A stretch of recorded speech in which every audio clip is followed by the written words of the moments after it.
BJP Trinamool একে অপরের পরিপূরক।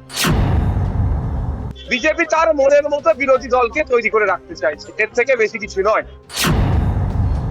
এবারে বামেদের পক্ষ থেকে বিধায়ক এসেছেন, আমি আছি, কংগ্রেস আছে, আরো যারা আছে, তারা যে প্রকৃত বিরোধী হয়ে যে লড়াই করা দরকার সেই লড়াইটা আমরাই দেব। রাজ্যের শাসক দল ভারতীয় জনতা পার্টি নিজের মনের মতো বিরোধী দলকে গুছিয়ে নিচ্ছেন, এমনই চাঞ্চল্যকর অভিযোগ করলেন বিধানসভায় দাঁড়িয়ে নওশাদ সিদ্দিকী। ইন্ডিয়ান সেকুলার ফ্রন্টের বিধায়ক তথা সংযুক্ত মোর্চার বরাবরের মুখ নওশাদের বক্তব্য, আসলে রাজ্যের শাসক দল ভারতীয় জনতা পার্টি নিজের পছন্দ মতোই বিরোধী দলকেও সাজাতে চাইছেন। অর্থাৎ এবারের গণতান্ত্রিক এই স্ট্রাকচারের মধ্যে বিরোধী রাজনৈতিক দল কে হবে বিরোধী দলনেতা, কিভাবে বিরোধীরা বিধানসভায় ভূমিকা নেবেন তা আসলে ঠিক করে দিতে চাইছে ভারতীয় জনতা পার্টি। আসলে তৃণমূল আর বিজেপি সম্পৃক্ত। এবার তৃণমূল বিজেপির সম্পৃক্তিকরণের মতো চাঞ্চল্যকর অভিযোগ করলেন নওশাদ, আর সেই সঙ্গে তিনি বললেন তারা জানেন প্রকৃত বিরোধী কারা। ভারতীয় জনতা পার্টির বিরুদ্ধে যদি একমাত্রভাবে বিরোধী রাজনীতির জায়গায় কেউ থেকে থাকে তাহলে সেটা ইন্ডিয়ান সেকুলার ফ্রন্ট, বামপন্থীরা এবং কংগ্রেস, যারা একত্রিত হওয়া বিধানসভার অন্দরে অত্যন্ত জরুরি। একত্রিত হয়ে এই সরকারের উপর নজর রাখা জরুরি বলে মন্তব্য করলেন নওশাদ সিদ্দিকী। তিনি তৃণমূল এবং বিজেপির মধ্যে সেটিংয়ের অভিযোগ করলেন।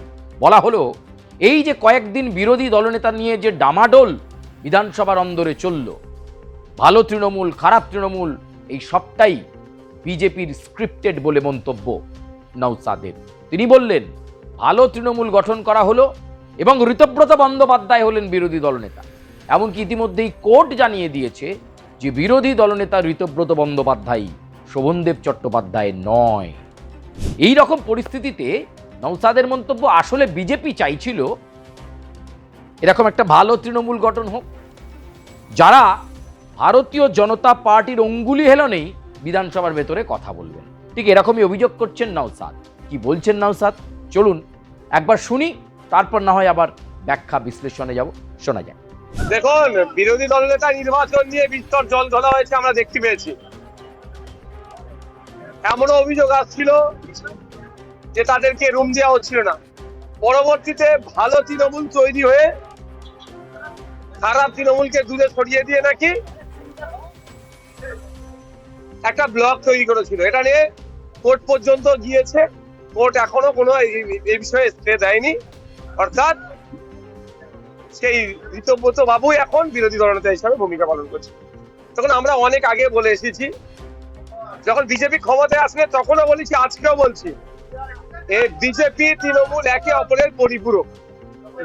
বিজেপি তার মনের মতো বিরোধী দলকে তৈরি করে রাখতে চাইছে, এর থেকে বেশি কিছু নয়। আমরা বিগত 5 বছর আইএসএফ বামেদের জোটে সংযুক্ত মোর্চার হয়ে আমি একা লড়াই করেছিলাম অ্যাসেম্বলি হাউসের মধ্যে। এবারে বামেদের পক্ষ থেকে বিধায়ক এসেছেন, আমি আছি, কংগ্রেস আছে, আরো যারা আছে, তারা যে প্রকৃত বিরোধী হয়ে যে লড়াই করা দরকার সেই লড়াইটা আমরাই দেব। প্রিয় দর্শক, আপনারা শুনলেন নওশাদ সিদ্দিকী বলছেন ঠিক কি কথা। এর আগেও তিনি বলেছিলেন যে তিনি কোনো আপোষের রাজনীতিতে বিশ্বাস করেন না। ভাঙড়ে এবার কঠিন লড়াই, কঠিন পরীক্ষা ছিল, সেখানে সসম্মানে উত্তীর্ণ হয়েছেন নওশাদ সিদ্দিকী। সমস্ত মানুষকে সঙ্গে নিয়ে একত্রিত লড়াই করার এবং একজন স্বচ্ছ ভাবমূর্তির বিধায়ক বলতে যদি কাউকে বোঝা যায় তাহলে আজকে বিরোধী আসনে থাকা নওশাদ সিদ্দিকী, যেখানে বারবার তিনি বলেছেন, বর্তমান মুখ্যমন্ত্রী শুভেন্দু অধিকারীর সামনে দাঁড়িয়ে বলেছেন যে এমন গণতান্ত্রিক কাঠামো পশ্চিমবঙ্গে চালু থাক যেখানে বিরোধীদের কণ্ঠরোধ করা হবে না, যেখানে বিরোধীদেরকে কথা বলতে দিতে হবে, যেখানে বিরোধীরা তারা সরকারের গঠনমূলক সমালোচনা করবে, যেখানে বিরোধীরা যারা বিধায়ক হিসেবে এসেছেন তারা তাদের এলাকার দাবি দেওয়া যেতে পারে। আর এবার নওশাদ সিদ্দিকী কিন্তু স্পষ্ট ভাষায় বলছেন আসলে বিরোধী শক্তিকে দুর্বল করে দেওয়ার একটা চেষ্টা, একটা প্রয়াস একটা মহলে চলছে। কিন্তু তারা বিধানসভায় তারা তাদের যে দাবি দেওয়া আদায়ের জন্য লড়াই করেছে বিগত দিনে, আগামী দিনেও করবে এবং তিনি পাশে আহ্বান জানালেন সেই বাম সেই কংগ্রেসদের। এবারে জোটে কংগ্রেস ছিল না, কিন্তু কংগ্রেস বিধায়ককে আহ্বান জানাচ্ছেন নওশাদ সিদ্দিকী।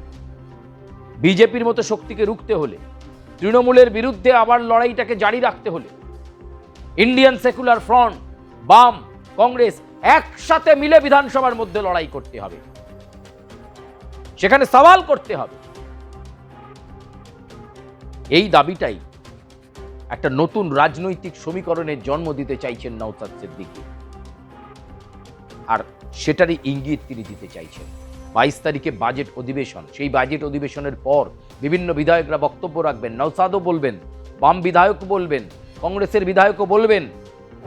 নওশাদের বক্তব্য একটাই, তৃণমূল আর বিজেপির মধ্যে সমান লড়াই করতে হবে, দুপক্ষের বিরুদ্ধেই সমান লড়াই করতে হবে বলে বার্তা দিচ্ছেন নওশাদ। আপনারা ঠিক কি মনে করছেন?